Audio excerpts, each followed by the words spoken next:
This is reckless.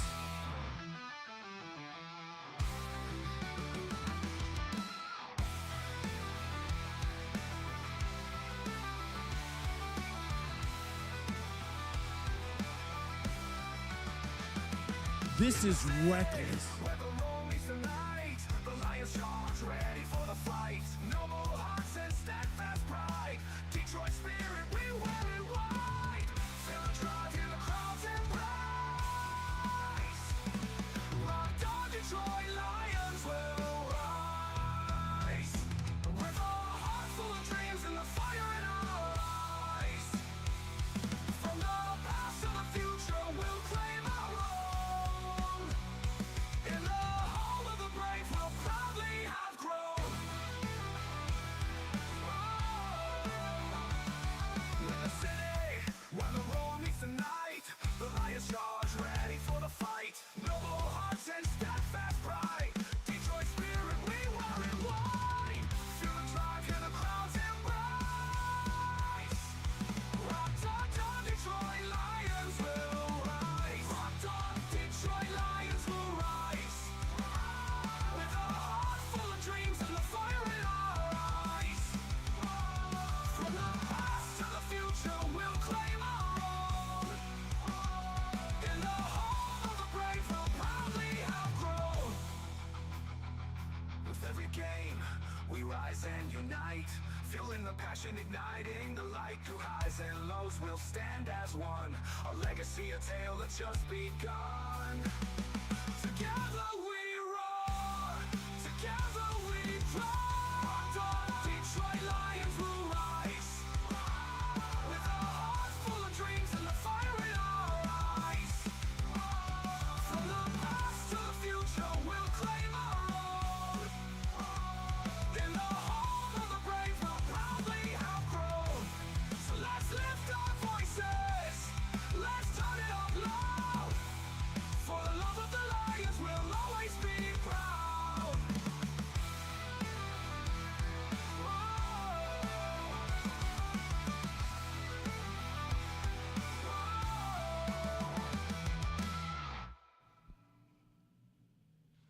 Well, I think I'm sounding like I'm in a fishbowl for some reason.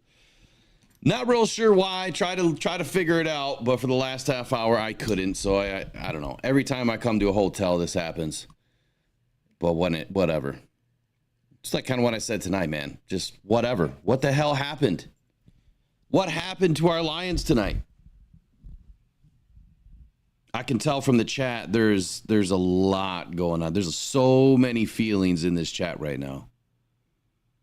And I get it, and I see all of it. I see both sides of this. You know, you've got fans in here that are saying that the season is over. You've got fans saying, hey, it's still next man up. I'm going to try to split the baby here. I'm going to try to go right in between because there's some great things that I saw tonight. There's going to be a really fun tape review next week because there is a ton. Y'all remember when I said last week we needed what? What do we need to beat the Bills? A freaking spy. It's all we needed. In the minute that they deployed the spy, Josh Allen could no longer run on the outside. Now, he ended up killing us up the middle, but he couldn't run on the outside where he was getting us. And it wasn't so much that he was running on the outside and then going forward down the field. He did exactly what I said he was going to do. He was going to roll outside and he was going to pluck us and pick us apart for 18, 20, 30, 40 yards on off-schedule plays. That's just what Josh Allen, this is what he does. He can't pass straight up. I mean, he can, but he doesn't. He goes off schedule. He goes outside. He rolls out. He uses his legs. He extends the play. He gets away from the rush, and then he throws it downfield 6 seconds later. God, they extended the play so long tonight. And our DBs are some of the best in the league. This defense that AG and Dan had going tonight, man, it was a mess.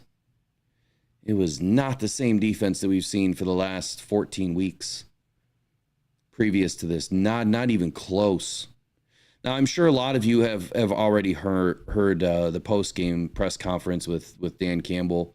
You guys let me know in the chat if you want me to bring it in and talk about it tonight. Otherwise, I'll bring it into the Rise and Grind morning show. It's possible that I might do the morning show in the morning from the hotel, but we'll see. So let's talk about this. First and foremost, thank you all for joining me tonight. Greatly appreciate you guys sticking around. I haven't heard anybody else talk about the post game yet. I barely heard a little bit of Dan Campbell and where he was blaming himself for not having the guys ready, not having the defense ready. And yeah, Trace knows. I put that out there in the old Twitter land. I said, man, 10 days. And this is what you put together on the field? 10 days. That's eternity in the NFL. Like, this is reminiscent of a defense that we put together before the Packers game on Thanksgiving Day last year, where Dan Campbell said that they installed too much. In this matchup, I feel like they didn't install anything. I don't know what they did, because I know what they didn't do, and that was a lot. But you know what? At the end of the day, I will tell you my feelings are this. This could be, might be the best loss that the Detroit Lions take this year. You know how they say some teams need a big loss so that they can finish strong, right? The Lions got a loss early in the season against the Bucs, and they rip off, 11 wins in a row. Battered, beat up, fourth string defense, and played some of the best football we've ever seen. And this just might be that loss, but then we're going to speak to injuries where we might have a serious problem. The leader of that defense is Aleem McNeil. If he is out for the season, this is going to be bad. There's just not another, all-pro type. He's not there yet, but he's getting close. There's nobody sitting around that can do what Aleem does. How are the Lions going to be able to move forward without Carlton Davis? It sounds like he might be done for the year. Khalil Dorsey, man, I watched that replay when I was sitting in the stands. I pulled it up on my phone, and I'm like, oh my God, that looked like Aiden Hutchinson all over again. Looked like his ankle was just fell off. Just gruesome injuries that this team is taking this year. And I know Dorsey doesn't play a ton of snaps of what he does on special teams. And, he's just been invaluable to this team. Lions are in a really tough spot. This was the season that could have been, still can be. You never know. We're going to find out in a week where this team's at. We're going to find out in a couple of days how bad these injuries are. But if we're without Carlton Davis and if we're without Aleem McNeil and Khalil Dorsey, three more starters and two, starting defense, one starting, special teams. Yeah, we're in trouble. We are now down to, what do we have left? Six starters on defense, 5 starters on defense. And we still might get a couple more back, but we're in trouble. We're in real trouble. As far as the game goes, though, let's talk about the game. What a valiant effort by Jared Goff. Tonight probably sealed his fate for the MVP because Josh Allen came in and beat him. The Lions lost 48-42. In a game that Dan Campbell, yet again, and his Dan Gambles, I'm finally going to speak my piece on this. He cost us the game tonight. The game was completely out of control from the very beginning. From the very beginning, you're down 14-0, and it just looked like the Lions were lost. Then they, offense starts cooking a little bit, but I mean, J-Mo didn't get involved until late. Montgomery couldn't do anything. The run game was anemic. I mean, they barely had, 15 touches on the night? A game where we should have been able to run the ball. We couldn't run the ball. A defensive line that they should have been able to easily take care of. Penei Sewell was getting his ass whooped all night. Taylor Decker getting his ass whooped all night. Getting to Jared Goff in a fraction of a second, it felt like. They completely outmatched this offensive line. I mean, for what used to be the number one offensive line in the league right now, I might put them down at number 10. They are not looking good. And I'm sure they're all battered and beat up, but Penei Sewell does not look like the same Penei Sewell that he was to start the season. He does not look like the same Penei Sewell as of last year. Either someone has figured something out about Penei Sewell, and they've gone and told every other edge defender in the league, or something's up with Penei Sewell, because tonight he did not look good at all. And we could not get that run game going. It did not matter which direction it went to. They couldn't get it going. And I know Monty got beat up a little early. I think he had like a knee injury or something early. I think it was the second quarter. But regardless, they just couldn't get anything going. They couldn't get the ball moving. I mean, when Jameer got moving, yeah, he had a few nice runs. But again, I call for the screen game, and when they finally start using the screen game, it worked. This was a defense that I felt like they're going to pressure you, so you go over top of them, right? Suck them in. Use Jared's legs, suck them in. Throw that screen right over top of them. And as soon as they did, the offense started cooking. And then they go away from it. This was a game where I thought that Tim Patrick and Amon-Ra and J-Mo, I thought they'd be able to eat over the middle with Rasul Douglas out, but it wasn't just Rasul Douglas. They had three guys out, Rapp and Damar Hamlin. There is no reason in the world. I mean, we hung 42, but we should have hung 50 plus.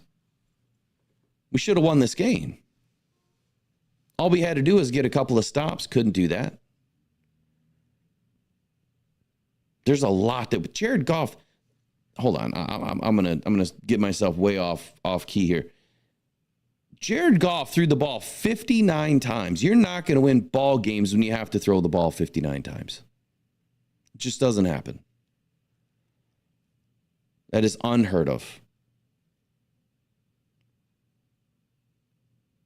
I don't think I've ever heard of a quarterback throwing it 59 times in the last 20 years for the Lions. I don't think Matthew Stafford ever did it. Matter of fact, I don't think anyone's ever done it as a Lion that I know of. Almost 500 yards through the air.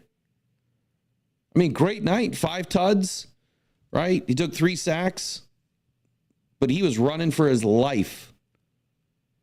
Jared Goff hardly had any time tonight.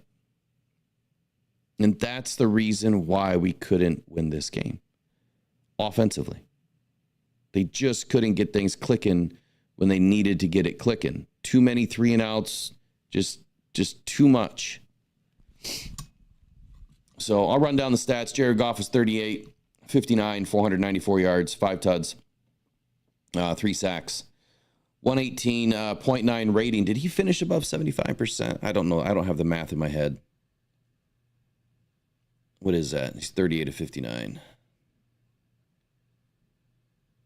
Oh, 65%. So one of his, worst performances of the year, but that's not a terrible performance.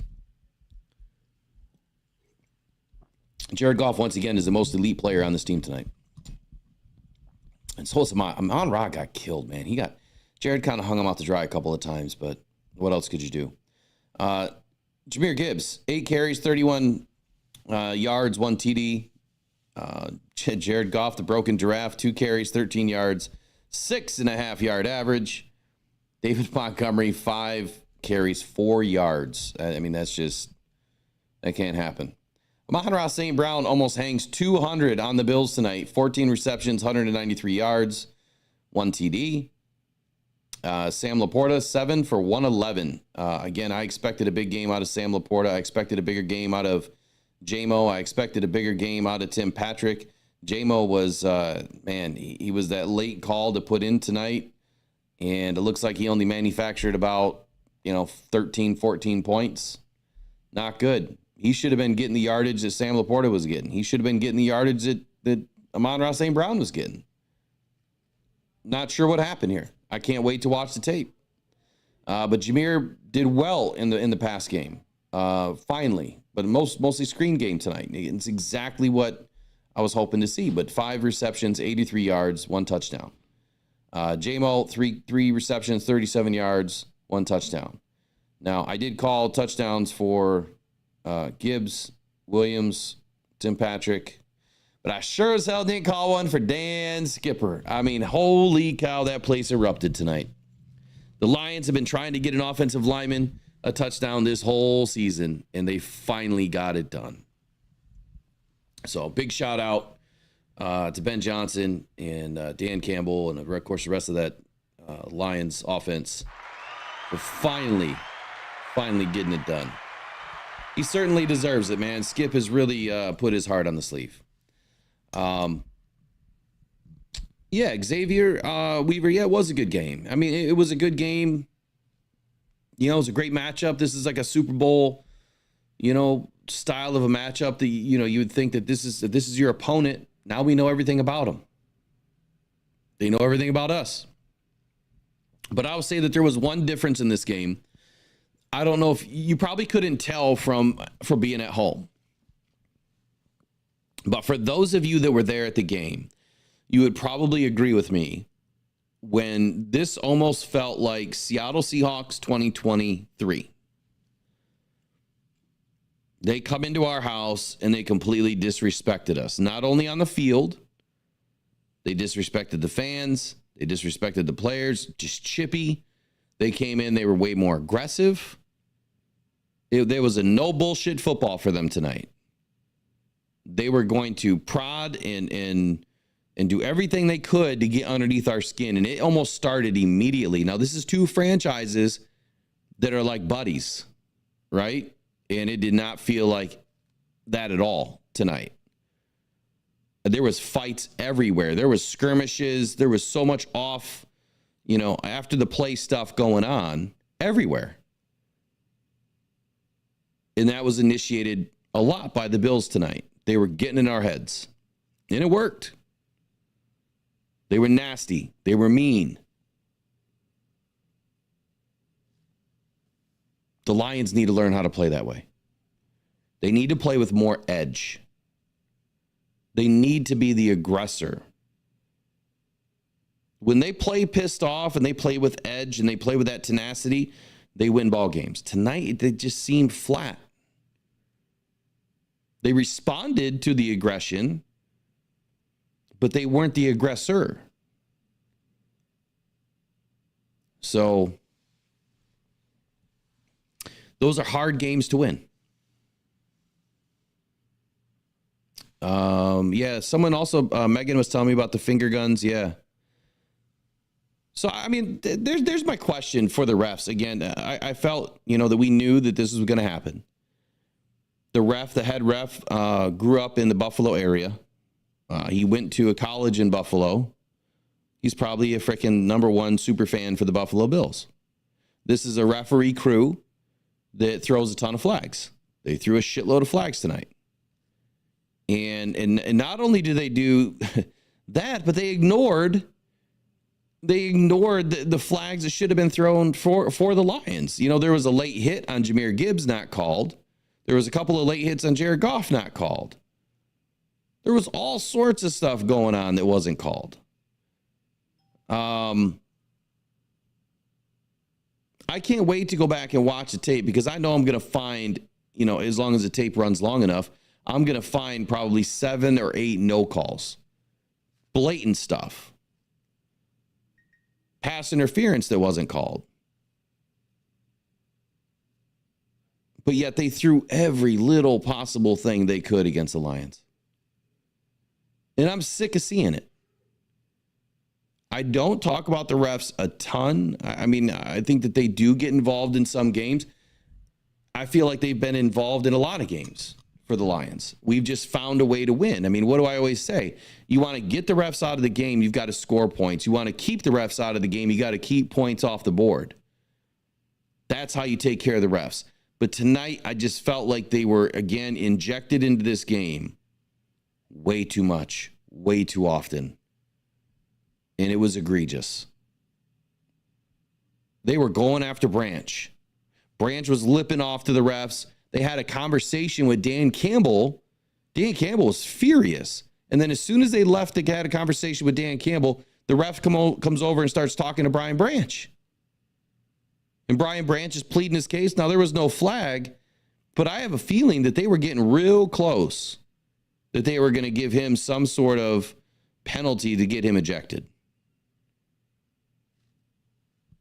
Branch is targeted by the NFL, and he was clearly targeted tonight. Big shout out to Jody Carithers. $30 super chat. Wow, thank you, Jody. Says, thanks, Will, for doing this post game. We all needed to hear from someone that we trust. I don't think it's over for the Lions, but the injuries may be the stop for us. It's a great point, Jody, and I would agree. I don't think it's over. Look, we're in the playoffs. We're in the postseason. We're there. Once you get in the tournament, as now AG likes to call it, you have a shot, right? Everybody has a shot once you're in. Okay? We're in. We just need a little help right now to get that 1 seed and to keep all this at home. That is our only shot, I think, to make it to the Super Bowl. And I'm not doom and gloom, right? I'm not trying to rain and, piss in your Cheerios or any of that. You guys, if you're not seeing past it by now, if you're not seeing through the trees, as they like to say it, we are up shit's creek with injuries. No team ever in the NFL has survived 18 plus injured reserve players to go on and win a Super Bowl. Probably didn't even make the playoffs. Definitely didn't win 11 games in a row.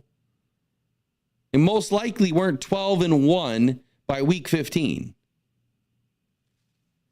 There is no way. And if you can find stats to disprove that, I would love to see it. But I guarantee you it's never happened before.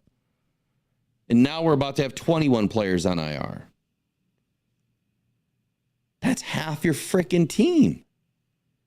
That's like starting offense and defense, that number of players. And that doesn't include the 8 guys that went on injury settlement in training camp.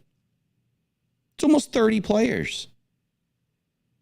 It's craziness. So, yeah, we have to give a lot of credit to the Lions. Their coaching staff and every part of this team that is stuck through it starts with the coaching staff. Everybody.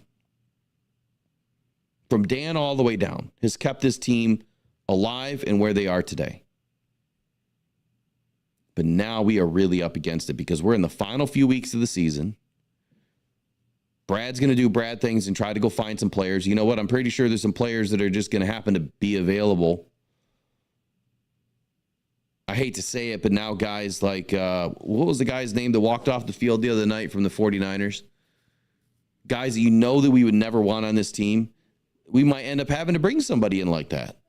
I don't know if Dan and Brad would stoop to that level of low, but it is possible now. Because there's just nobody available.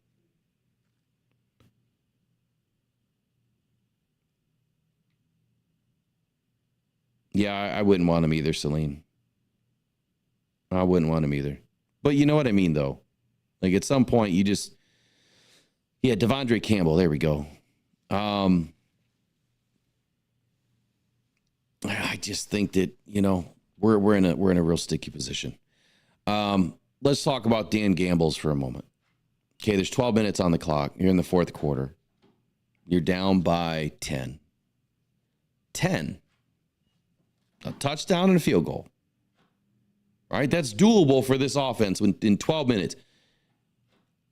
You don't kick an onside kick. Not there. I don't care what Dan says. He thinks that they're going to get the ball Look, you got a 50-50 shot at getting that ball. And if you go by statistics, right? And what do the numbers really say? They say that you're probably not going to get that ball.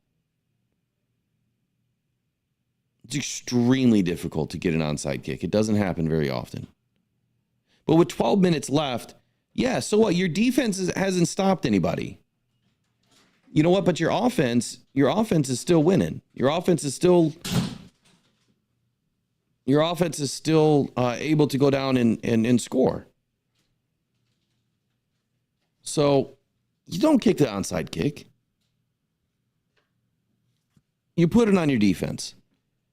Who cares if the Bills take 6 minutes off the clock and score a touchdown? That's better than them going all the way down to the 3-yard line and onside kick and getting the touchdown anyway. Yeah, you left your offense a lot more time to work with. But is it really that different if they went down and scored a touchdown and then you just go down and score a touchdown and then you have to kick an onside kick? I think it was a big mistake. And I know what everyone's going to say. If he gets that ball, he's a genius. Right? I mean, that's how it is on fourth down calls. That's how it is on onside kicks. Of course, that's how it's going to work. But I think that was absolutely the wrong call. And it was 1,000% a Rob Parker. This is reckless. That was reckless. You do that shit in the Super Bowl, you're going to lose. Now, I'm surprised that we didn't see more fourth and goes. Instead, no, he does the most incredible thing ever, which is to do something that you shouldn't be doing with 12 minutes left in the game. Because as you could see tonight, we had a chance. We were still in the game. We marched right down and scored a touchdown. And we could have put Jake Bates probably within field goal range. Had you not done that, there might have been more time on the clock. Now, I don't know what the hell happened to Jake Bates tonight in that field goal try. I don't know if he got his front foot too far forward or what. That's what they were saying after the game. But wow, what a bad miss. Now, Jake has been damn near perfect all year, so we can't blame him for anything.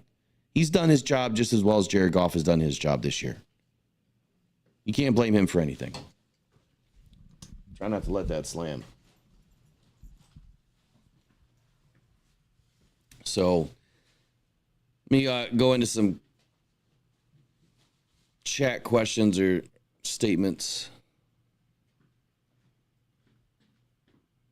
Yeah, the amount around St. Brown turnover was a killer. So, that to me, it did not look like it was a catch. Now, I haven't seen, a bunch of replays yet, but it did not look like a catch. I mean, you could say that he, had 2 or 3 steps in, but I don't know that he really had.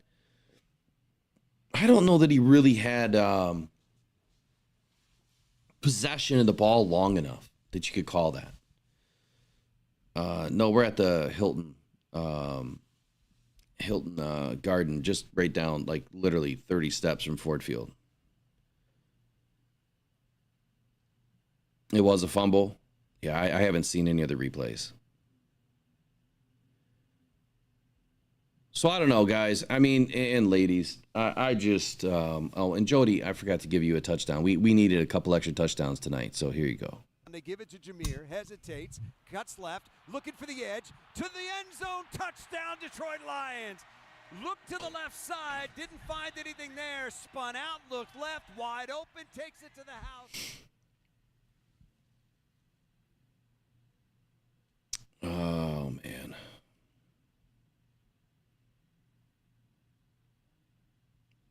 NFL draft is 5 months away. Full State Farms. It's funny. I've actually been working on draft stuff already. I was going to talk about it last week, but I didn't.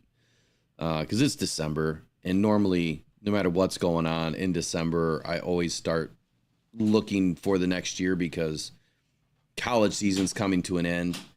And some of the players that are going to be declaring for the draft are, they're either, you already know who they are because they're seniors, or they've already declared, or they're about to declare. And yeah, there's usually some good conversations to be had. Defensive side of the ball tonight. So, you know, like I said earlier, the way to stop Josh Allen tonight was to spy. And, you know, if you're not going to manufacture pressure, if you're not going to be able to get pressure with a 4-man front, then I think at some point you have to go 3-man down and you go 3-3-5 or you go 3-2-6. We didn't have a ton of linebackers anyway that are great in coverage, so why not sacrifice a couple of guys in the middle and put more DBs in that you can rotate down into the box? It's exactly what I would have done. And I would have put a spy on either side. What I will tell you that I noticed from the defensive side of the ball tonight that was a big problem, and it kept happening over and over and over. The Bills have a very unique offense. I mean, their offense is just as unique and as creative as what Ben Johnson and Dan Campbell's offense is. It might be one of the best offenses out there from a play calling standpoint in the style of plays that they run. And every time that Josh would take the ball and then he would fake it, one way or the other, and he would turn, he would do a 360. So he would fake it and then he would turn and do a 360. Our defense would bite hard. So let's say they're all crashing to the right. Well, Josh is turning around and going back the other way and getting to the outside. Everybody was crashing. They were biting on the handoff every time. And if you remember from last week's shows, in the pregame show, he only averaged like 1.2 called runs per game, and I think he had 4 called runs tonight. So they clearly were going to run Josh tonight against the Lions. So my thing is, on defense, you just have to tell your guys, look, you're the left end, okay, whether it's Josh Pascal or on the right side, if it's Z, and you say, okay, look, you're going to bite. You're going to go after the ball carrier. And if he fakes it, well, okay, then Jamal Adams on the outside or Brian Branch, I got you rolled down and up in the box. You're going to be the guy that goes left. You're going to cover the flat zone. So, Josh, you're biting. Branch, you're covering. You make the Y. So they just kept getting bit on it over and over and over, and they were just gashing us big time all night from that same play over and over and over. Brian Branch had a big night, though. 15 sacks or 15 tackles, 8 solo, 2 TFLs, 1 pass defense. He had a big night. Jack Campbell had a big night, but Jack Campbell was awful in coverage tonight. He was lost in zone. And speaking of zone, if our man defense wasn't working, which it was not working, why on earth did we not slip into some sort of a zone coverage? We have to be able to make adjustments on the fly. But again, it's just one game. Anthony Ross, big shout out to you, buddy, for the $5 super chat. He says, this was some of the worst tackling the Lions have done this year. Dan Campbell bites us again. Yeah, I'd have to go back and watch the tape to see how many missed tackles we had, but there was definitely a lot of missed tackles tonight.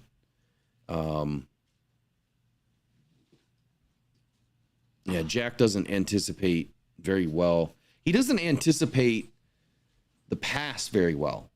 Like, he's out there and he's kind of in his zone covering, but you have to anticipate, to your point, Peter, or Pete, you have to anticipate that Josh is about to go to that side. And it usually was the running back who was always free. Always free. Let me see how many pass yards he had. So James Cook had 1 big catch for 28 yards.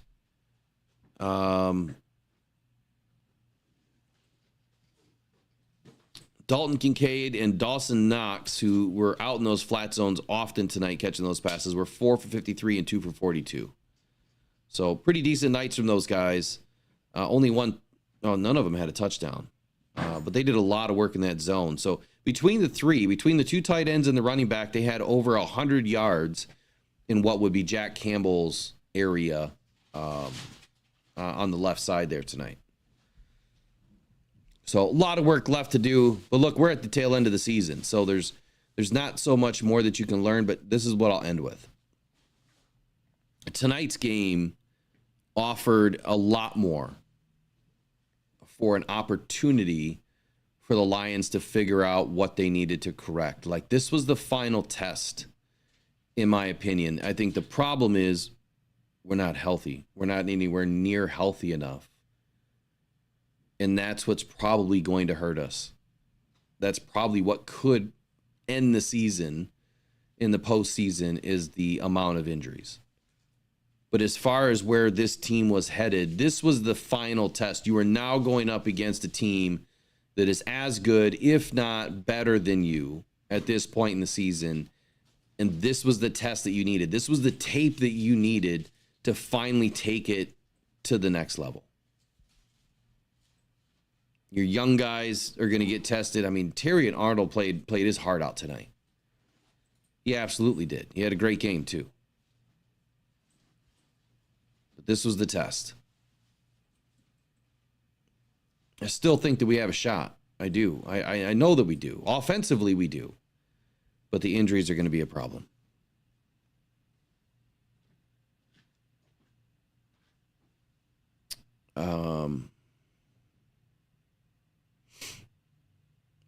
Nick says you put a spy on Allen and he runs through that linebacker. I'm not following you, Nick, but when we did put a spy on Allen, it stopped him. It stopped him running to the outside. But that's what tape review is going to be good for. It's going to be fun to watch. I'm thinking we'll probably have to do it later in the week, though, Wednesday, Thursday. But we'll do tape review. This is going to be an interesting tape. We're going to learn a lot. We're going to see a lot. Michael, so the show in the morning, it starts at 8 a.m. So if I'm able to pull the show off in the morning, it'll be at 8 a.m.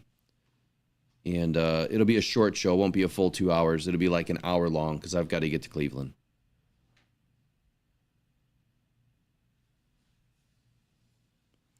And I agree with Pete. You know, we can still come out of this. Absolutely. We can still get it done. It's an uphill battle. We just have to wait and see what's going to happen with these injuries.